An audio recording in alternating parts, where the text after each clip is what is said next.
আমি এখন বেরিয়ে পড়েছি আমাদের দেশের প্রধানমন্ত্রী 2024-এর লোকসভা ভোটের প্রচারকে উদ্দেশ্য করে যে বঙ্গে প্রথম আরামবাগ লোকসভার মধ্যে আসছেন বঙ্গের মানুষের কাছে বক্তৃতা রাখবার জন্য, সেই জায়গায় যাব বলে বেরিয়েছি। তার আগে আমি একটা জায়গায় দাঁড়িয়েছি, সেটা হচ্ছে হরিপাল বিধানসভা এলাকা।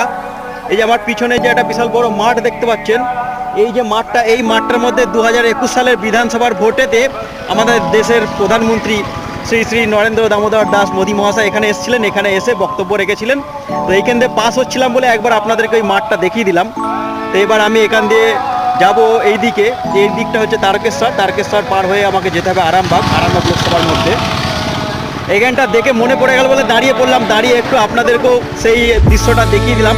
এই মাঠটাকে, এটা হচ্ছে বাহিরখণ্ড স্টেশন, অর্থাৎ শেওড়াফুলি থেকে যেটা আপনার আরামবাগ গোঘাট যে লাইনটা, সেই লাইনের মধ্যে বাহিরখণ্ড স্টেশন বলে একটা স্টেশন আছে, সেই স্টেশন এলাকার মধ্যে পড়ে এটা।